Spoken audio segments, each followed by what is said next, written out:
నమస్తే ఓర్గలు 9 న్యూస్ కి స్వాగతం. బీఆర్ఎస్ ప్రభుత్వం హయాంలో డ్రోన్ ఎగరవేశానని ఆనాడు నన్ను జైల్లో పెట్టారు. 500 రూపాయల ఫైన్ వేసే తప్పుకు నన్ను చెల్లపల్లి జైలుకు పంపారు. 16 రోజుల పాటు నక్సలైట్లు, జీవిత ఖైదీలు, ఐఎస్ఎస్ ఉగ్రవాదులు ఉండే డిటెన్షన్ సెల్లో నన్ను నిర్బంధించారు. నా బిడ్డ పెళ్లికి దూరం వేశారు. మేము కూడా వాళ్ళలాగే కక్ష సాధింపు చర్యలకు దిగితే ఇవాళ వాళ్ళంతా చెల్లపల్లి, చెంచల్గూడ జైల్లో ఉండేవారని అన్నారు. ఇప్పుడు చెప్పండి, రాజకీయ కక్ష సాధింపు మీదా నాదా అని సీఎం రేవంత్ రెడ్డి కీలక వ్యాఖ్యలు చేశారు. తెలంగాణ బడ్జెట్ సమావేశంలో భాగంగా ద్రవ్య వినిమయ బిల్లుపై చర్చ సందర్భంగా సీఎం రేవంత్ రెడ్డి మాట్లాడుతూ, మేం కూడా బీఆర్ఎస్ మాదిరిగానే కక్ష సాధింపు చర్యలకు పాల్పడి ఉంటే కేటీఆర్ పరిస్థితి ఏంటని, మేము రివెంజ్ పాలిటిక్స్ చేసి ఉంటే కేటీఆర్ ఇప్పటికీ జైల్లో ఉండేవారని అన్నారు సీఎం.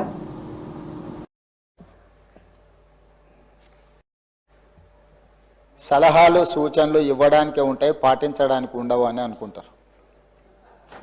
ఎందుకు అని అంటే తమ దాకా వస్తే కానీ తమకు అర్థం కాదన్నట్టు నిజంగానే కక్ష సాధింపు చర్యలకు పాల్పడే ఆలోచననే ఈ రాష్ట్ర ప్రభుత్వానికి ఉండి ఉంటే ఈరోజు అక్కడ కూర్చొని అక్కడ నించొని నోటికొచ్చింది మాట్లాడే అవకాశం ఉండకపోతుండే. చెంచల్గూడనో చెర్లపల్లిలో మమ్మల్ని ఎక్కడైతే పెట్టినరో డిటెన్షన్ సెల్లో ఎవరిని కలవకుంటే నిర్బంధించినరో అక్కడనే మీరుండేటోళ్ళు. కానీ మా ప్రభుత్వం 15 నెలల్లో ఎవరి మీద కూడా కక్షా సాధింపు చర్యలకు పాల్పడలేదు. అధ్యక్ష, డ్రోన్ ఎగరేసిందని, డ్రోన్ ఎగరేస్తే ఎవరైనా అనుమతి తీసుకోకుండా ఒక డ్రోన్ ఎగరేస్తే ఆ డ్రోన్కు 500 రూపాయలు ఫైన్ వేస్తారు అధ్యక్ష. కానీ పార్లమెంట్ సభ్యుడిగా, కాంగ్రెస్ పార్టీ వర్కింగ్ ప్రెసిడెంట్గా నన్ను అరెస్టు చేసి జైలుకు పంపించి మామూలుగా దానికి 500 రూపాయల ఫైన్ ఉంటే బిలో 7 ఇయర్స్ ఉంటే రిమాండ్కే పంపరు, పోలీస్ స్టేషన్ బెయిల్ ఇవ్వాలి. కానీ అధికారాన్ని అడ్డం పెట్టుకొని అన్ని రకాల వ్యవస్థల మీద ప్రభావితం చేసి చెర్లపల్లి జైలుకు పంపించి నక్సలైట్లు, ఐఎస్ఐ తీవ్రవాదులు ఉండే డిటెన్షన్ సెల్లో ఒక కాంపౌండ్లో ఏ ఒక్క ఖైదీని లేకుండా 7 ఫీట్లు బై 12 ఫీట్లు ఉంటే అందులో 3.5 ఫీట్లు పండుకోవడానికి దిమ్మె ఉంటుంది, ఒక చిన్న బాత్రూమ్ ఉంటుంది అధ్యక్ష. 16 రోజులు డిటెన్షన్ సెల్లో ఒక్క మనిషిని చూడకుండా నన్ను నిర్బంధించిన ఆ కోపాన్ని దిగమింగుకొని రాష్ట్ర ప్రయోజనాల కోసం ఈరోజు పనిచేస్తున్నా అధ్యక్ష. రాత్రిపూట పడుకోవడానికి లైట్ బంద్ చేయకుండా ట్యూబ్ లైట్లు ఆన్లో పెడితే అది ఓపెన్ ఎయిర్ జైలు. ఇంతింతలో బల్లులు 7 ఫీట్లలో 3.5 ఫీట్లు దిమ్మ ఉంటే దిమ్మ మీద పడుకుంటే ఇంకొక 3.5 ఫీట్లు గ్యాప్ ఉంటుంది. లైట్లు బంద్ చేయకుండా లైట్లు ఓపెన్ పెడితే అధ్యక్ష ఇంతింతలో బల్లులు 20-30 పైన ట్యూబ్ లైట్ ముందు పురుగులు తిరుగుతుంటే అది ఓపెన్ ఎయిర్ జైలు కాబట్టి పురుగులు వస్తే పురుగులను తినడానికి బల్లులు పరిగెత్తుతుంటే ఏ ఒక్క రోజు రాత్రి కూడా పడుకోకుండా మేల్కతో కూర్చున్న అధ్యక్ష. బయట కానిస్టేబుల్ లైట్ బంద్ చేయవా పడుకుంటా అంటే, లేదు సార్ పైనుంచి ఆదేశాలు ఉన్నాయి, ఆ ట్యూబ్ లైట్లు బంద్ చేస్తే మీరు పడుకుంటారు కాబట్టి ట్యూబ్ లైట్లు ఆన్లోనే పెట్టమని. ఆ ట్యూబ్ లైట్ స్విచ్ బయట ఉంటుంది అధ్యక్ష, లోపల ఉండదు. ఆ చిన్న బాత్రూమ్ చిన్నది, కూర్చుంటే బయటకు కనిపించేటట్లు ఉంటుంది అధ్యక్ష. ఒకసారి నేను ఎమ్మెల్యేల హోమ్ కూడా నా దగ్గర ఉంది కదా, ఎమ్మెల్యేలను నేను తీసుకెళ్తా, మంత్రులను తీసుకెళ్తా. ఏ జైల్లో ఐఎస్ఐ తీవ్రవాదులను కరడుగట్టిన డీలిమిటేషన్ కు వ్యతిరేకంగా తెలంగాణ శాసనసభలో సీఎం రేవంత్ రెడ్డి తీర్మానం ప్రవేశపెట్టారు. ఈ సందర్భంగా ఆయన మాట్లాడుతూ, డీలిమిటేషన్ వల్ల జనాభాను నియంత్రించిన రాష్ట్రాలు నష్టపోకూడదని ప్రస్తుతం ఉన్న నియోజకవర్గాలనే కొనసాగించాలి. రాష్ట్రంలో అసెంబ్లీ నియోజకవర్గాలను 153కు పెంచాలి. ప్రస్తుత జనాభాకు అనుగుణంగా ఎస్సీ ఎస్టీలను పెంచాలి. జనాభా నియంత్రణపై కేంద్రం ఆదేశాలను దక్షిణాది రాష్ట్రాలు పాటించాయి, ఉత్తరాది రాష్ట్రాలు జనాభాను నియంత్రించలేదు. ప్రస్తుతం డీలిమిటేషన్ జనాభా ప్రతిపాదికన జరుగుతోంది.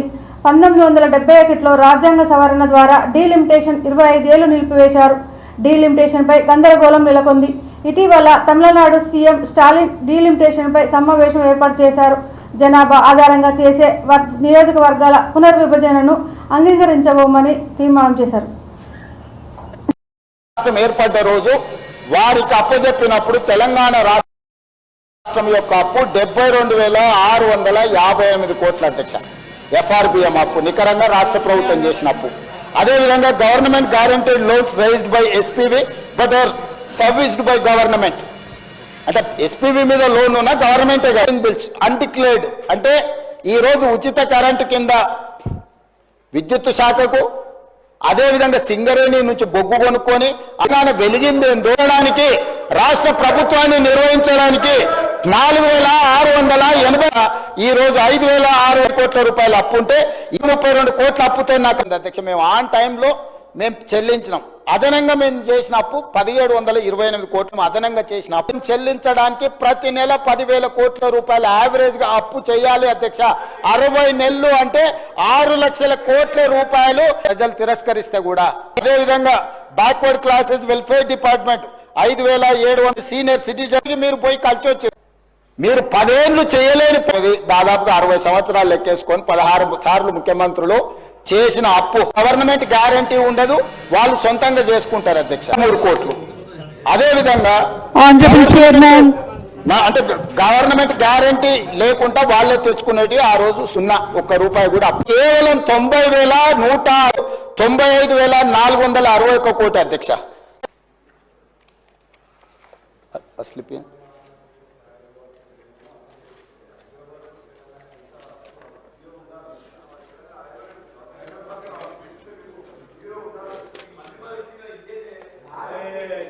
స్పీకర్ సార్, 6,69,257 కోట్లు నికరంగా వీళ్ళు చేసిన 4 రకాల అప్పులు. అదేవిధంగా 1,740 కోట్ల అధ్యక్ష. ఒక దివాలా తీసిన రాష్ట్రాన్ని మాకు అప్పచెప్తే ఈ రోజు ఆయన నానా తిప్పలు 59 కోట్లు వాళ్ళు చేసిన అప్పు కట్టడానికి 4,590 కోట్లు. అదేవిధంగా అధ్యక్ష Telangana drinking water supply corporation limited mission Bhagiratha వచ్చే ఏడాది డిసెంబర్లోగా దేవాదుల ప్రాజెక్టు పనులని పూర్తి చేస్తామని మంత్రి ఉత్తమ్ కుమార్ రెడ్డి తెలిపారు. దేవాదుల ప్రాజెక్టులో భాగంగా దేవన్నపేట వద్ద నిర్మించిన పంప్ హౌస్ ను మంత్రులు ఉత్తమ్ కుమార్ రెడ్డి, పొంగులేటి శ్రీనివాస్ రెడ్డి స్విచ్ ఆన్ చేసి ప్రారంభించారు. అనంతరం ధర్మసాగర్ రిజర్వాయర్ వద్ద గోదావరి జలాలకు మంత్రులు ఇద్దరు ప్రత్యేక పూజ నిర్వహించారు. ఈ సందర్భంగా మంత్రి ఉత్తమ్ కుమార్ రెడ్డి మాట్లాడుతూ వరంగల్ ప్రజలకు మాటిస్తున్నామని 2026 డిసెంబర్లోగా దేవాదుల ప్రాజెక్టు మొత్తం పూర్తి చేస్తామని పేర్కొన్నారు. 2.5 దశాబ్దాలుగా దేవాదుల ప్రాజెక్టుకు నిర్మాణంలో ఉందని, ఇందులో 3వ ఫేజ్ దేవన్నపేట్ పంప్ హౌస్ ను ఇవాళ ప్రారంభించుకోవడం సంతోషంగా ఉందని తెలిపారు. మంత్రి పొంగులేటి శ్రీనివాస్ రెడ్డి మాట్లాడుతూ రాష్ట్ర ఆర్థిక పరిస్థితి బాగోలేకపోయినా ఇందిరమ్మ ప్రభుత్వం అందరి సంక్షేమం కోసం పనిచేస్తుందని అన్నారు.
ఇంతమంది ఉన్నాం.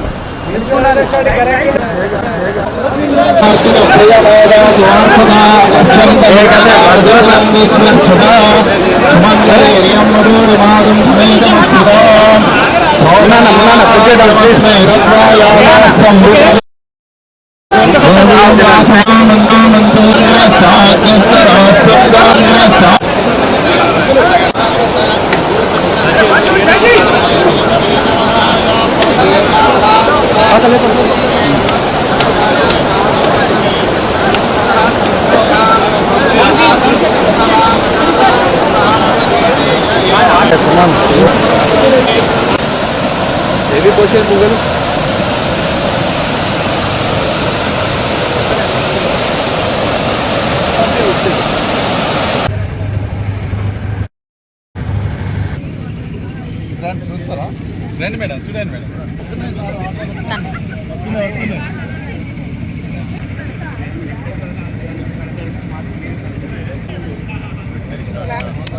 క్లాప్స్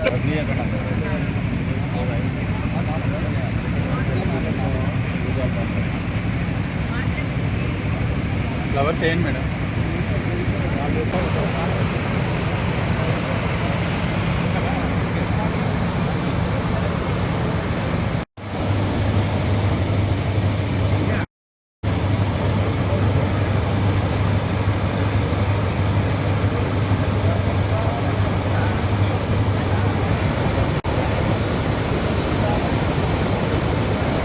ప్రభుత్వ పాఠశాలల విద్యార్థులకు నీట్ జేఈఈ పరీక్షలకు ఉచితంగా కోచింగ్ అందించేందుకు ఢిల్లీ ప్రభుత్వం ఈ మేరకు ప్రభుత్వ న్యూఢిల్లీ మున్సిపల్ కార్పొరేషన్ ఒప్పందం కుదుర్చుకుంది. 1.63 లక్షల ప్రభుత్వ పాఠశాలల విద్యార్థులకు నీట్ CUET కోసం ఉచిత ఆన్లైన్ కోచింగ్ అందించేందుకు బిగ్ ఇన్స్టిట్యూట్తో ఢిల్లీ NCT ప్రభుత్వ విద్యా డైరెక్టర్తో అవగాహన ఒప్పందంపై ఢిల్లీ ముఖ్యమంత్రి రేఖా గుప్తా విద్యా మంత్రి ఆశీష్ సూద్ సమక్షంలో ఒప్పందం జరిగింది. ఏప్రిల్ 2, మే 2, 2025 వరకు ప్రతిరోజు 6 గంటల పాటు ఆన్లైన్లో విద్యార్థులకు ఇన్సెంటివ్ కోచింగ్ ఇస్తారు. భౌతిక శాస్త్రం, రసాయన శాస్త్రం, జీవశాస్త్రము, గణితం, జనరల్ అప్టిట్యూడ్, ఆంగ్లము సమగ్ర కవర్ చేస్తారు.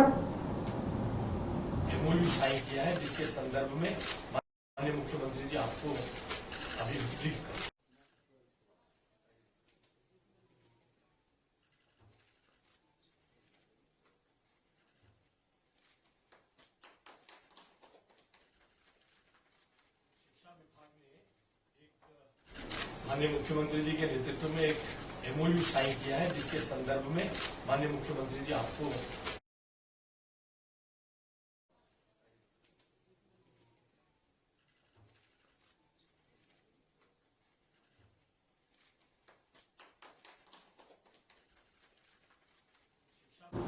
కేంద్ర బడ్జెట్లో తెలంగాణకు జరిగిన అన్యాయంపై కాంగ్రెస్ నేతలు ఎందుకు మాట్లాడడం లేదని బీఆర్ఎస్ ఎమ్మెల్యే కేటీఆర్ ప్రశ్నించారు. ప్రతి పనుల్లోనూ గత ప్రభుత్వాన్ని విమర్శిస్తున్న వారని, కేంద్రం తీరుపై ఎందుకు మాట్లాడలేకపోతున్నారని నిలదీశారు. తెలంగాణ బడ్జెట్ సమావేశంలో భాగంగా అసెంబ్లీలో ఆయన మాట్లాడుతూ ప్రభుత్వ తీరుపై విమర్శలు గుప్పించారు. తెలంగాణకు మేలు జరగాలని, రాష్ట్ర ప్రజలు బాగుండాలని అన్నారు. అధికారంలో ఏ పార్టీ ఉన్నా రాష్ట్రం బాగుండాలనేదే తమ సంకల్పమని తెలిపారు. పదవులు, అధికారం ఎవరికి శాశ్వతం కాదని కేటీఆర్ అన్నారు. ఎన్నికల్లో మా పార్టీ పోటీ చేసింది అధ్యక్ష. మాకు సీట్లు రాలేదు, మాకు ఒక్క సీటు కూడా రాలేదు, అన్ని సీట్లు ఓడిపోయాం. చాలా మంది సంకల్ గుద్దుకున్నారు, సంబరపడ్డారు. బీఆర్ఎస్ కు 0-0-0 గుండు 0 అని మాట్లాడారు అధ్యక్ష. కరెక్టే అధ్యక్ష, మాకు సీట్లు రాలేదు. 8 సీట్లు కాంగ్రెస్ పార్టీకి వచ్చినాయి, 8 సీట్లు బీజేపీకి వచ్చినాయి, 1 మజ్లిస్ పార్టీ గెలిచింది. కానీ వాస్తవం ఏంది అధ్యక్ష, మాకు వచ్చింది 0నే కరెక్టే పార్లమెంట్ ఎన్నికల్లో. కానీ తెలంగాణకు వచ్చింది ఏంటి అధ్యక్ష? ఈ బడ్జెట్లో, కేంద్ర బడ్జెట్లో గుండు 0. 8 + 8 నార్మల్గా అయితే 16, కానీ ఇక్కడికి వచ్చే వరకు మాత్రం 8 + 8 ఖచ్చితంగా గుండు 0 అయిందని చెప్పక తప్పడం లేదు అధ్యక్ష. అధ్యక్ష, నేను పెద్దలు డిప్యూటీ సీఎం గారికి, గౌరవనీయులైన సహచర శాసనసభ్యులకు నేను విజ్ఞప్తి చేస్తా ఉన్నా అధ్యక్ష. అధ్యక్ష, పోరాడితే పోయేదేమీ లేదు, బానిస సంఖ్యలు తప్ప అని ఒక మహాకవి అన్నారు. అట్లాగే కొట్లాడకపోతే కేంద్రం కూడా అధ్యక్ష మనతో మాట్లాడదు, మనం అడిగినవి కూడా చేయదు. అడగందే అమ్మ కూడా బువ్వ పెట్టదంటారు అధ్యక్ష. అట్లే మనం కూడా కొట్లాడాల్సిందే, పోరాడాల్సిందే. దానికోసం మేము కూడా కలిసి రావడానికి సిద్ధంగా ఉన్నాం. డిప్యూటీ సీఎం గారికి, ప్రభుత్వానికి కూడా నేను తెలియజేస్తా ఉన్నా.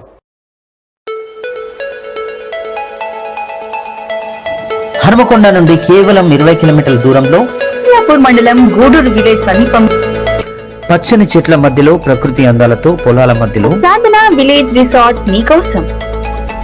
సాధన village resorts, games room, playground, swimming pool, sound system, food supply, మీకు కావలసిన వస్తువులు 4 AC కాటేజ్లతో ఆహ్లాదకరమైన ప్రదేశంలో తీర్చిదిద్దాం. Sadhana lodge, AC, non AC rooms, Alankar centre, Hanamkonda సౌకర్యం కలదు. అతి తక్కువ ధరలతో మీ సాధన విలేజ్ రిసార్ట్స్ మీకు అందుబాటులో. వెంటనే బుక్ చేసుకోండి. 9949122072, 949485960915412612 వాట్సాప్ ద్వారా. అతి తక్కువ ధరలతో మీ సాధన విలేజ్ రిసార్ట్స్ మీకు అందుబాటులో. రాష్ట్ర పంచాయతీ రాజ్ శాఖ కార్యదర్శి లోకేష్ కుమార్ సెర్ఫ్, సీఈఓ దివ్యా దేవరాజన్తో కలిసి సెర్ఫ్ కార్యక్రమాలపై జిల్లా కలెక్టర్లతో వీడియో కాన్ఫరెన్స్ ద్వారా సమీక్ష నిర్వహించారు. ఈ వీడియో కాన్ఫరెన్స్లో జిల్లా కలెక్టర్ డాక్టర్ సత్యశారద, అదనపు కలెక్టర్ సంధ్యారాణిలతో కలిసి కలెక్టరేట్ వీడియో కాన్ఫరెన్స్ హాల్ నుంచి పాల్గొన్నారు. ఈ సందర్భంగా రాష్ట్ర పంచాయతీరాజ్ శాఖ కార్యదర్శి మాట్లాడుతూ యాసంగి మార్కెట్ సీజన్లో సెర్ఫ్ ద్వారా ఏర్పాటు చేయబోయే ఐకేపీ కొనుగోలు ద్వారా సంఖ్య గణనీయంగా పెంచాలని రాష్ట్ర ముఖ్యమంత్రి నిర్ణయించారని తెలిపారు. ప్రస్తుతం 33% ఉన్న ధాన్యం కొనుగోలు కేంద్రాలను ఈ సీజన్ నుంచి 50% పెంచేలా ప్రతిపాదనలు చేయాలన్నారు.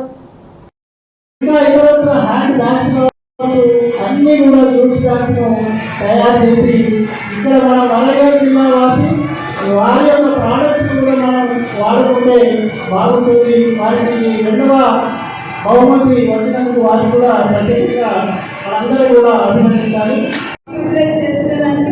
వాళ్ళకి మేము మా దగ్గర యూజ్ చేసాము. సో అలాగే మన ఎవరైతే ఉన్నారో వాళ్ళు కూడా ఇలాంటి కప్స్ తయారు చేసి ఇలాంటి టెక్నాలజీ యూజ్ చేస్తే డెఫినెట్గా కమింగ్ డేస్లో సింగిల్ మనం వద్దు తీసేయాలి అని అనుకుంటున్నాం. ఇది one of the better mechanism. అంటే ఆ కప్లో మీద కాకుండా అదే బిస్కెట్లలో మనం తినేస్తాం. సో అలాగే ఆ కప్లో మీద కాకుండా అదే బిస్కెట్లలో మనం తినేస్తాం. సో అలాంటి ఇలాంటి కొత్త కొత్త వినూత్నమైనది మన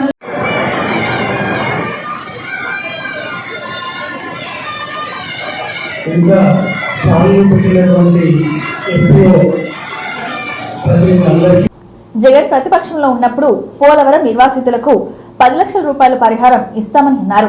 అధికారంలోకి వచ్చాక పైసా కూడా విడిచిపెట్టేది లేదని ఏపీ సీఎం చంద్రబాబు విమర్శించారు. పోలవరం ప్రాజెక్టు సందర్శనలో భాగంగా నిర్వాసితులు ఆయన ముఖాముఖి నిర్వహించారు. వారి సమస్యలను సీఎం అడిగి తెలుసుకున్నారు. ఈ సందర్భంగా మాట్లాడారు. అంతకుముందు ఏరియల్ వ్యూ ద్వారా ప్రాజెక్టు ప్రాంతాన్ని చంద్రబాబు పరిశీలించారు. వరదలు వచ్చినప్పుడు అప్పటి సీఎం జగన్ పట్టించుకోలేదు. రైతులు త్యాగం చేసి పోలవరం కోసం భూములిచ్చారు. వారిలో కొందరికి మొదట్లో చాలా తక్కువ పరిహారం ఇచ్చారు. నిన్న మొన్నటి వరకు నిర్వాసితులను పట్టించుకున్న నాదుడే లేదు.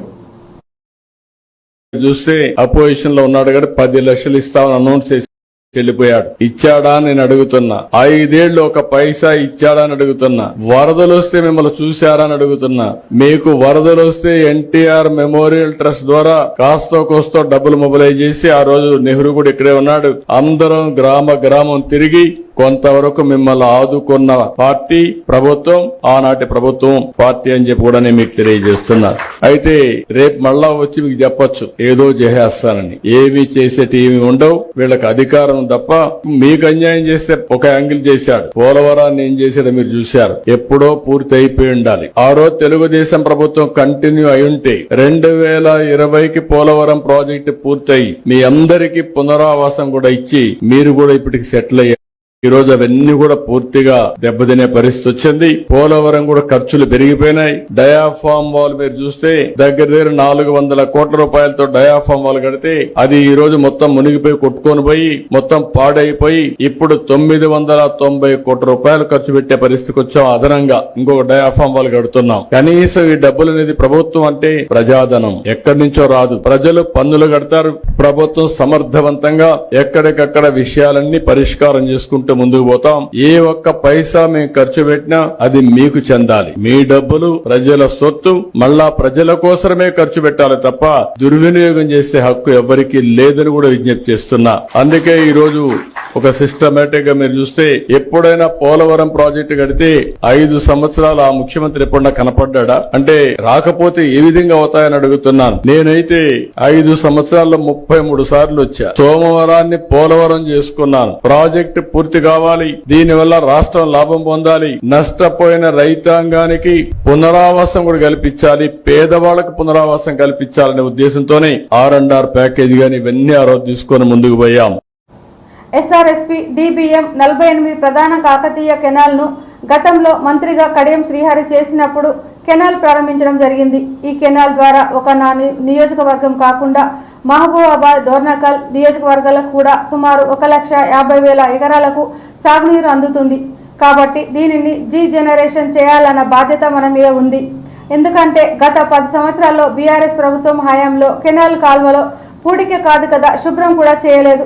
దీనివల్ల కెనాల్కి నీరు విడుదల చేసినప్పుడు నీరు అంతా పక్కదారి పట్టి వృధా అవుతూ చివరి ఆయకట్టకు సాగునీరు అందడం లేదు. కావున మీ ద్వారా సంబంధిత మంత్రి ఉత్తమ్ కుమార్ రెడ్డి దృష్టికి తీసుకెళ్లి సమస్యను పరిష్కరించేలా కృషి చేయాలని అసెంబ్లీలో కోరిన వర్ధనపేట ఎమ్మెల్యే కె నాగరాజు. వెన్నవరం కాలువ కూడా అంటారు అధ్యక్ష. ఇప్పుడున్న ప్రధానంగా ఎస్ఆర్ఎస్పి కాకతీయ కెనాల్ అధ్యక్ష DBM 48, దీన్ని వెన్నవరం కాలువ కూడా అంటారు అధ్యక్ష. ఇప్పుడున్న మాజీ ఉప ముఖ్యమంత్రి కడియం శ్రీహరి గారు మినిస్టర్గా ఉండే అధ్యక్ష, అప్పుడు ఈ కెనాల్ రావడం జరిగింది. ఇది ఒక వర్ధనపేటకే కాదు అధ్యక్ష, మహబూబాబాద్ అండ్ డోర్నకల్ ఈ 3 నియోజకవర్గాలకు 1.50 ఎకరాలకు సుమారుగా 1,50,000 ఎకరాలకు ఇది వాటర్ సప్లై అవుతుంది అధ్యక్ష. రీజనరేషన్ చేయవలసిన బాధ్యత ఉంది అధ్యక్ష. ఎందుకంటే ఈ గతం అంటే మళ్ళీ వాళ్ళు బాధపడతారు అధ్యక్ష. 10 ఏళ్లలో అక్కడ ఉన్న పూడికలు తీయలేదు అధ్యక్ష, కెనాల్లను క్లీన్ చేయలేదు. దాంతో మొత్తం వాటర్ పర్పులేట్ అయిపోతుంది. ఇడ్స్ పెడితే సరిగా కెనాల్ నుండి పోకుండా టేలెండ్ వరకు పోలేకపోతుంది అధ్యక్ష. కాబట్టి దయచేసి మీ ద్వారా గౌరవ మంత్రివర్యులకు ఉత్తమన్నకు దీనిపైన చేయాలని అధ్యక్ష. ఈ వార్తలు ఇంతటితో సమాప్తం. మరిన్ని వార్తలతో మళ్ళీ కలుద్దాం. చూస్తూనే ఉండండి ఓరుగల్లు 9 న్యూస్.